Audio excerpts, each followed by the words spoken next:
Probablement capable de vous battre à n'importe quel jeu de société, Mario Dumont. Tout en débattant des enjeux de société. Alors, durant l'émission, on va parler aux représentants des 4 principaux partis politiques qui sont dans cette course. On commence tout de suite avec le député de Charlebourg, Rose-Saint-Charles, lieutenant politique des conservateurs au Québec, Pierre Paulus. Monsieur Paulus, bonjour. Bonjour, M. Dumont. Bon, première question simple. C'est quoi le message des conservateurs, là? C'est déclenché hier, les gens qui n'aiment pas les élections et qui pensent à ça pour une première fois ce matin. Pourquoi on vote conservateur? C'est pour remettre le Canada d'abord. C'est notre slogan. C'est reprendre le contrôle de notre pays après 10 ans de Justin Trudeau et de son gouvernement libéral. Maintenant, dirigé par Carney qui copie tout ce qu'on fait. Donc, honnêtement, c'est vraiment, et face aux menaces de Donald Trump, pour nous, il est important plus que jamais de remettre le Canada d'abord. Mm-hmm. Vous dites Mark Carney vole notre programme, mais c'était une de mes questions. Là. Une fois que Mark Carney veut lui aussi abolir la taxe carbone, lui aussi donner un congé de TPS sur les maisons, lui aussi baisser les impôts, lui aussi faciliter le développement des pipelines. Pourquoi votre conservateur, si le nouveau chef vedette fait tout ce que vous prévoyez faire? Parce que l'original est toujours meilleur qu'une copie.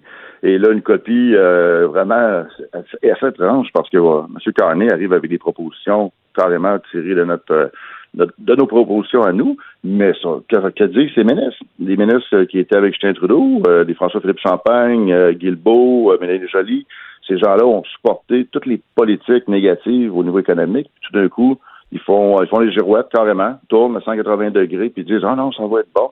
Mais pendant les 10 dernières années, ils ont passé leur temps à dire aux conservateurs « Non, ce que vous proposez n'est pas bon ». Par exemple, même récemment, quand on a proposé d'enlever le 5% de la TPS sur l'achat de maison neuve, les libéraux disaient « Non, c'est pas une bonne idée ». Après ça, la taxe carbone, on a passé au-dessus de 2 ans à demander de couper, d'arrêter la taxe carbone.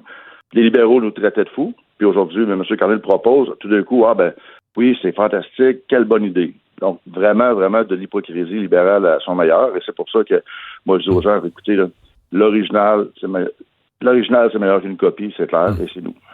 Comment vous pensez en campagne arrêter le train Carney? Puis quand je dis le train, là, c'est pas un commentaire de moi, mais j'écoute les sondeurs d'un bout à l'autre du Canada qui disent tous on n'a jamais vu ça, on n'a jamais vu des chiffres bouger aussi vite, on n'avait jamais vu un parti. Exemple, Jean-Marc Léger nous disait hier, les votes du Parti libéral sont passés de 21 à 42 dans ses sondages à lui, ont doublé en 60 jours. C'est comme du jamais vu. Comment vous allez arrêter ce train-là?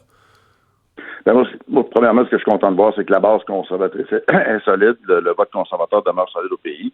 Mais ce qu'on voit, c'est un virage là, du vote NPD et au Québec, surtout de la moitié du vote du Bloc québécois qui s'en vont vers un mirage, j'appelle ça le mirage Carney.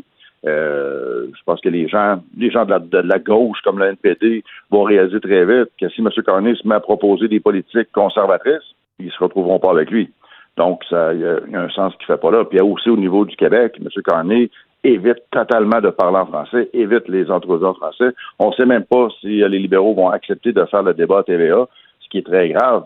Et ça, pourquoi? C'est parce que M. Carney sait très bien qu'il ne peut pas s'adresser aux Québécois. Donc, pour moi, c'est un mirage là, et la campagne électorale va nous permettre de démontrer qu'il n'est pas l'homme de la situation pour faire face aux défis que les Canadiens ont à vivre.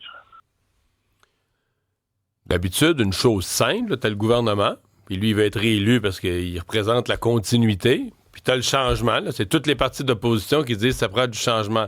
Mais là, dans les publicités libérales, ces jours-ci, le Parti libéral dit les Canadiens, sont mûrs pour du changement, veulent du changement, donc le Parti libéral, mais nouveau, le réincarné avec Mark Carney, se présente comme le changement.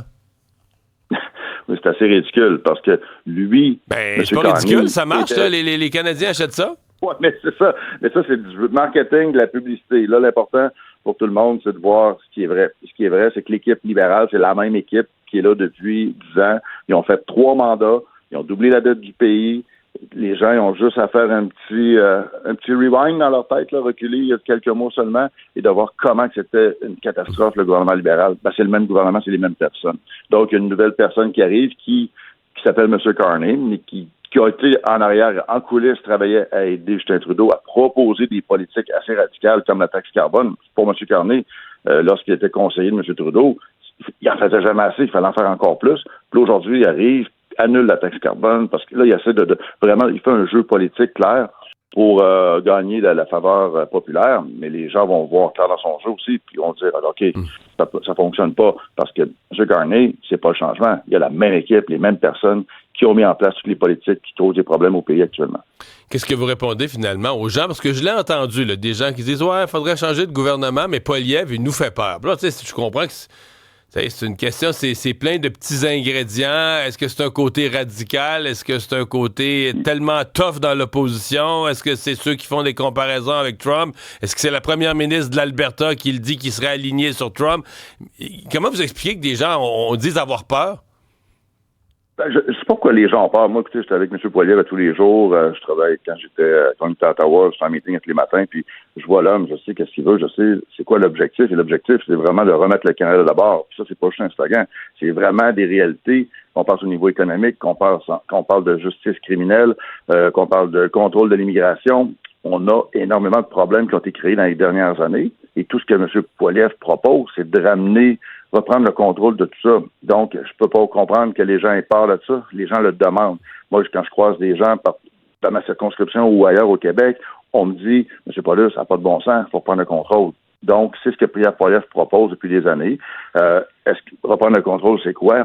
C'est de remettre, premièrement, exemple, au niveau du code criminel, défaire les lois qui ont été mises en place, ce qui fait que les membres des gangs de rue peuvent être arrêtés le matin, être remis en liberté, ou sont accusés d'une peine criminelle grave. Avant les libéraux, ces gens-là en prison, là, maintenant, ont une peine à la maison, se moquent du système de justice. Ça, faut ramener ça. Mais tout le monde le demande. Donc, ce que M. Poilievre fait, c'est de proposer des choses qui vont ramener le bon ordre au Canada dans un principe de bien-être pour la population. On aura toute la campagne pour détailler ses propositions. Pierre Paulus, merci d'avoir été avec nous. Bonne campagne. Merci, M. Dumont. Bonne journée.